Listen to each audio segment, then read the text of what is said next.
I'm not making this story up, ladies and gentlemen.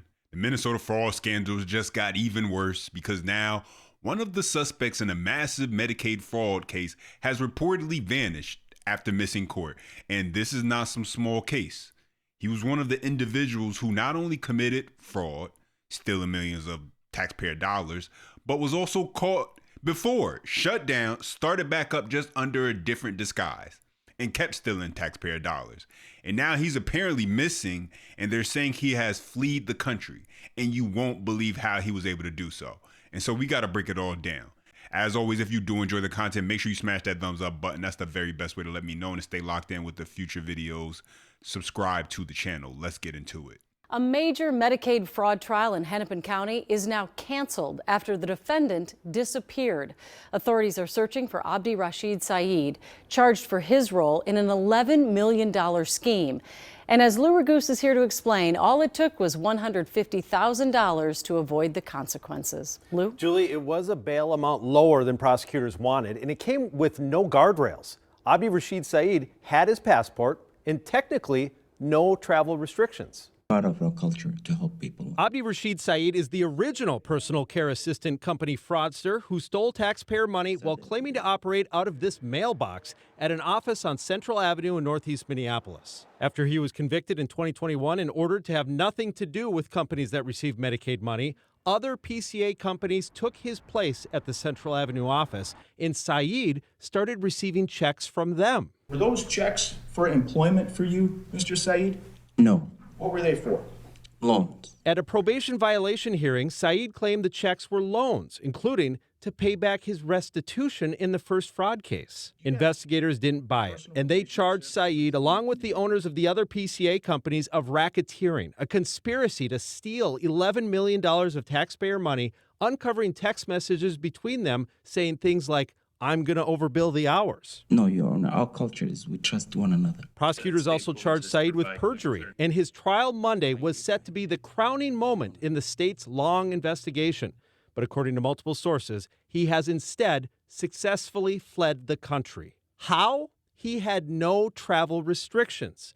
At a bail hearing after he was charged, prosecutors wanted to set bail at $1 million, but Judge Juan Hoyos gave Saeed two options: a $50,000 bond where he gives up his passport, or a $150,000 bond with no conditions. Saeed opted for the higher amount, and he kept his passport. This is why people believe fraud is just ingrained into Minnesota's system. It's not just about somebody who stole millions of dollars. It's that even after being caught, even after the obvious flight risk concerns, the system still left room for this man to stay out, keep his passport, miss court, and disappear at some point. That stops looking like a one-off mistake and starts looking like a culture of unserious accountability. Prosecutors warn about the risk, and somehow the process still ends with him able to keep his passport and disappear. The question that many are asking is, how can a judge come up with this ruling? How does he not make the defendant forfeit his passport?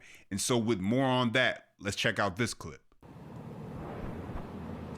It's unclear whether he is in the country or has left, but the Attorney General's office tells us tonight it is working with federal law enforcement to locate Saeed and ensure he faces justice. 3 years after posting bond, court officials say Abdi Rashid Saeed did not show up for a pretrial hearing this week. A court spokesperson confirming he was there for previous hearings, including one on March 17th. Saeed faces 10 felony charges accused of coordinating a fraud scheme that cost the Medicaid program nearly $11 million. It's a significant amount of loss. In a request to seal the complaint in December 2023, the Attorney General's office wrote Saeed's wife and child live in Kenya, writing, quote, "I believe there is potential Saeed may flee." That month, court documents show a judge set bond at $50,000 with several conditions, including surrendering a passport, and $150,000 with no conditions. Saeed posted the unconditional bond on December 8th, 2023. Does this amount make sense for what we're talking about here? As a former judge, I can say I'm not going to second guess somebody. I wasn't in the courtroom at the time. In any bond hearing, both sides get the opportunity to be heard. Erica McDonald is a former U.S. attorney and former district court judge. Are there state guidelines for bond and bail, or is it really at the judge's discretion based on the arguments that have been presented? It is at the judge's discretion. The two paramount concerns are what risk of flight does this person pose and what risk of danger to the community. She says Minnesota judges in state cases are required to set both a conditional and unconditional bond, except for special circumstances like domestic violence. But in a case with the charges such as this, that is normal. Now that bond has been ordered to be forfeited, and there's an active nationwide arrest warrant. They're out there for a very long period of time. So, while we might not know where this individual is, a lot of times we pick up people on past bench warrants. Now they're saying they don't know where this man is. Fair enough, but I can tell you where he most likely is not: sitting around in America waiting to face trial. This man was accused in an $11 million Medicaid fraud case. His family is in Kenya. And the second he got an opportunity to slip away because of some liberal judge that decided it would be okay for a criminal to have access to his passport, color me shocked. He did. And that is why people say the fraud in Minnesota is systemic. Because even when people are caught, even when the warning signs are obvious, the system still behaves like it hasn't learned a thing. It still looks soft, it looks careless, and even worse, there does not seem to be the kind of urgency you would expect to put real reform in place. So this stops happening. That is the part that should make people angry, right? Because at some point, this stops being about one suspect and starts being about a state apparatus that keeps showing you it's not serious enough about prevention, accountability, or consequences. That's what seems to be happening right now. Check this out. The questions this evening about the timeline for implementing recommended fraud prevention reforms. The state hired former Judge Tim O'Malley to create a roadmap to address fraud. Well, O'Malley's report was released in February, but now Renee Cooper is learning turning those ideas into action may take longer. To be clear, Tim O'Malley has stated from the start he was hired to create long-term solutions. But when should his recommendations be implemented? Here's O'Malley in February unveiling his roadmap for fraud prevention. Do things in the next 3 or 4 months. Do it while the legislature is in session, while everybody's watching, and get this going. A month later, Tim O'Malley was at a meeting of the newer Office of Inspector General Coordinating Council, or OIGCC, which includes inspector generals from all state agencies.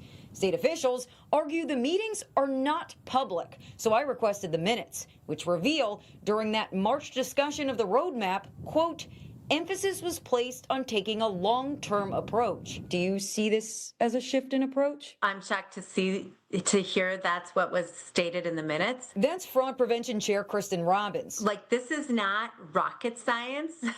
This is do reconciliations before you cut a check.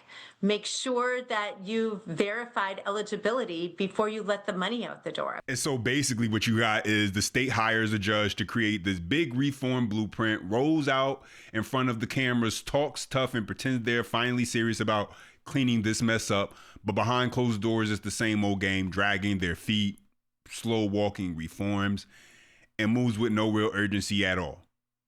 And then you wonder why the fraudsters in Minnesota don't really fear consequences. Why would they? The people who are supposed to be cracking down on this don't look like they actually want to. That's why this whole thing feels like smoke and mirrors.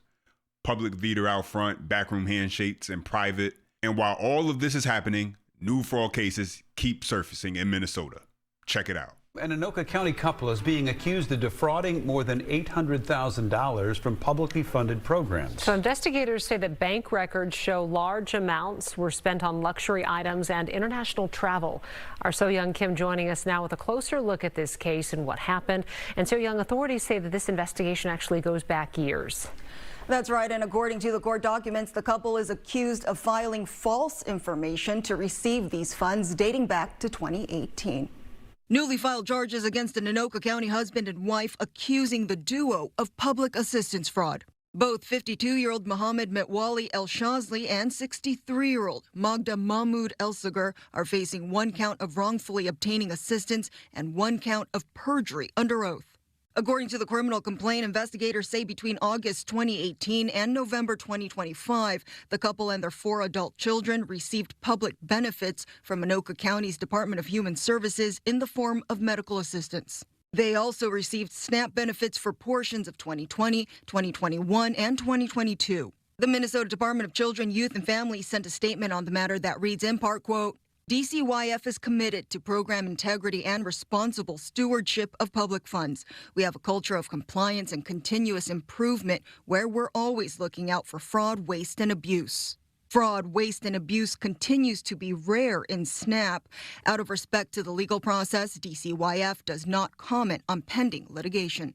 Yeah, and so the question that people really got to ask themselves is SNAP fraud actually rare, or do they just really catch it? Because the oversight is weak, the system is sloppy, and the people in charge keep letting fraudsters run circles around them. Because that's what we are looking at here. People whose entire goal is to cheat the system are being allowed to do it, and the officials who are supposed to stop it do not seem capable or serious enough to get ahead of it. And honestly, at this point, it doesn't matter how rare they claim it is. If it's happening and millions of dollars are being stolen, then the system is failing. But let's continue. According to the court document, due to false reporting and fraudulent filings, an estimated $861,000 of medical assistance overpayments were made during the time period in question.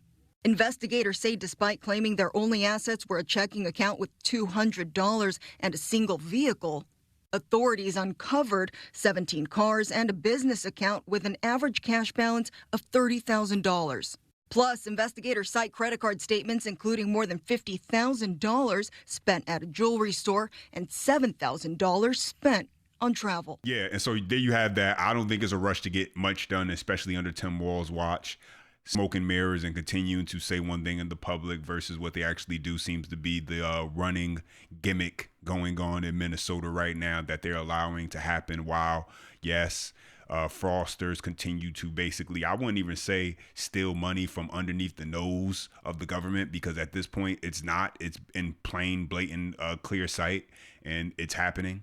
And even after they are caught, it's basically they are working together in unison to make sure that they get as little accountability as possible for these people. And ultimately, a lot of this is just a reflection of the Democrat Party at this point in time. But those are my thoughts on the update. Now let me hear from you.